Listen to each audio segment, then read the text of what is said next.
tonight. Oh, you know what? Hey, if anybody's got a 9-volt battery, I'd love a 9-volt battery. I'm really into 9-volt batteries. I don't know if you guys know about that, but I'm a huge fan. I've been a big fan of 9-volt batteries since I was a little kid. I put my tongue on them, and, just to see if they're still strong and shit. You know what I'm saying? I don't know if a lot of you guys do that and stuff. You know, like you play Lego, you know, just have them together.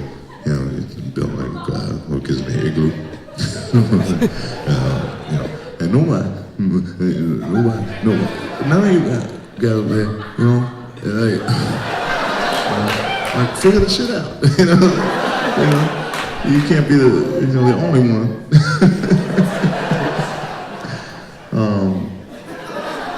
No, but I've been working on a new sitcom pilot for starring Justine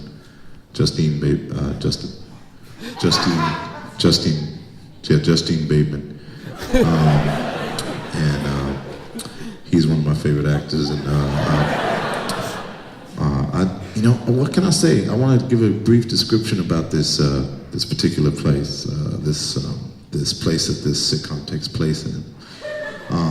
Imagine yourself like a lot younger than what you are now. Okay, like a lot younger. You're like maybe a week ago.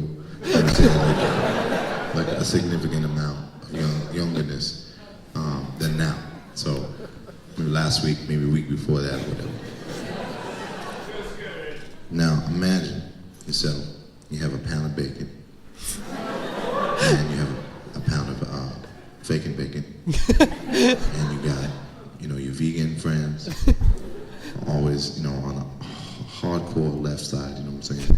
You got the meat eaters on the right, hardcore right side, and then right in the middle, you got like the vegetarian, ovo-lacto, pescatarian. And now imagine taking all three of those people and creating a hybrid. Okay, so you start there, and then you put a person on a stretcher. Right? You take them to a hospital or a laboratory, and you put that person under, and then you cut off like maybe a couple parts, you know what I'm saying? And then analyze those parts and work with like zymogenetics or something like that, to like help engineer some new molecular genetic strains to then be reintroduced into the body, and then replace all the bone in the body of that person with something tougher, a little bit more tougher than bone, but faster regenerating, right? You know what I'm saying? Submerge that person in a tank, like with some kind of liquid, something like that, right? And then inject the re-engineered material that will replace the bone carefully in a way that replaces the bone. Okay? Now, after that, I'm gonna tell you a little secret. You can't tell anybody except for everybody that you know. After they inject the person with the bone, whatever, you got to realize that a lot of things that happen.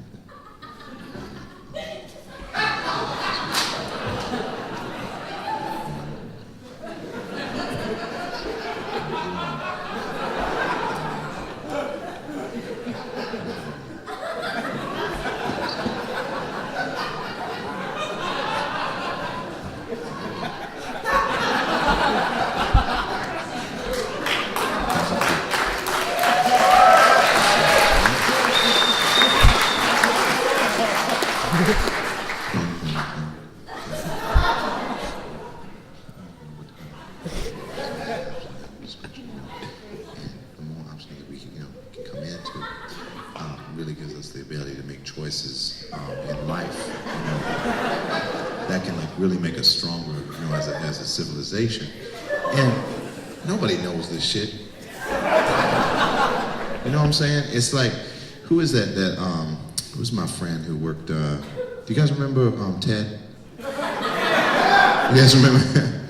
That guy was Badass motherfucker. You know what I'm saying? You say he's a good guy, wait till you hear the story.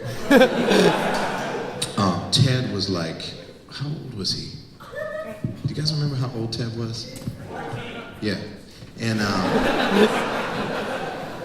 he used to work on that, he used to work at that place,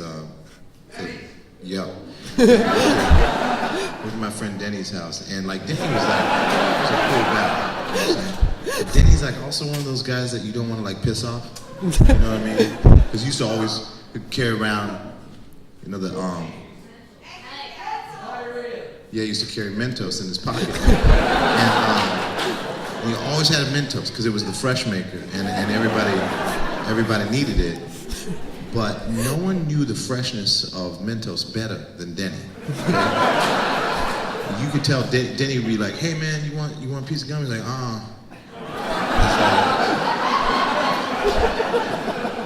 does it make freshness? You know what I'm saying? And they're like, well, not technically. Oh, it's like, well then I don't want the shit. You know what I'm saying? Because Denny's whole thing was like, a lot of breath mints, gums, and things like that simulate freshness. But Mentos has small nanites, okay? These nanites, they actually create freshness. Like they're miniature factories, very microscopic. If you looked at them under a microscope, it looked like a Dickensian classic factory with like smokestacks and shit. You know, because the designers want people to relate to it if someone got their hands on a scanning electron microscope. But like, you know, like these little factories, whatever, and they actually just pump out shitloads of freshness. You know what I'm saying? Mentos actually creates freshness. Everything else that you have, I know a lot of you guys at one point, maybe later on tonight, or even now, some of you guys are probably gonna pull out a stick of gum, you know, casually put it in your mouth like it's a normal thing, and just be like, whatever. Just put a fucking piece of gum in my mouth. I don't give a fuck, you know what I'm saying? Because that's the best way to put gum in your mouth. Act like you don't care, you know what I'm saying? You've got to realize, like, even 80 years ago, no one would know what the fuck you were doing. You pull out a silver stick thing, they're like, well, that's interesting. And then, like, that technology hadn't even been around yet, you know what I'm saying? Like micro films, you know, made of, like, metal alloys to keep things preserved and fresh, you know? And then, like, they pull it out, and you take it out of the wrapper, and then that sound, people hadn't even heard that sound before. They're like, what is that? What are you doing with that thing? You're not even going to use it? You put it in your pocket? What the fuck is going on? And it's like, what are you doing with that weird geometric shape? And then you just like put it in your mouth and you're like, I don't give a fuck. And then just be like, oh my God, what the fuck is going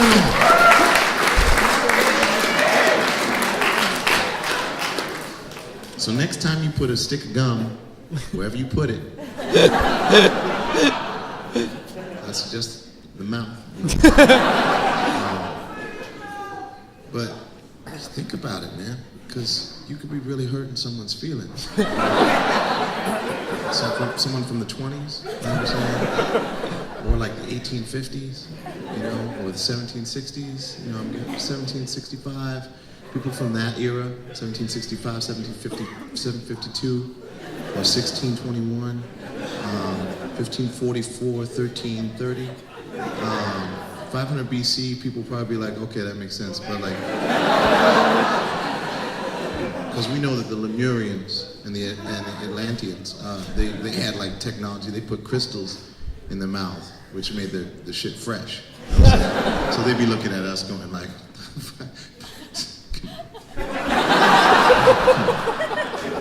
get real, stop fucking around with this foil. I don't know what the fuck, what are you guys doing that shit, you know? But anywhere between those two timelines in human history, you'd be fucking with somebody pretty hard, you know what I'm saying? So feel strong that you have the privilege of that technology in your pocket. And I don't care how poor you are, you can afford a piece of gum.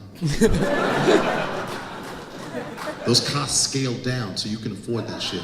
You're fresh. So next time someone looks at you weird when you open your mouth, you know what I'm saying? You know that look. People are like polite, you know, they're going like, mm-hmm. Yeah, they're just like in their heads, they're like, this motherfucker needs this fucking gum. Like bad, or a floss. He needs a floss or a gum. Whether a floss or a gum, be not you left without such tools. For it is not the tool so much as the way that one uses the tool that denigrates the necessity for those around them to be present within themselves. To know the difference is to see how the light everywhere around us is to be infiltrated into ourselves, to change the perspective of how many of you guys are familiar with The Great Shift? Any of you guys? Okay.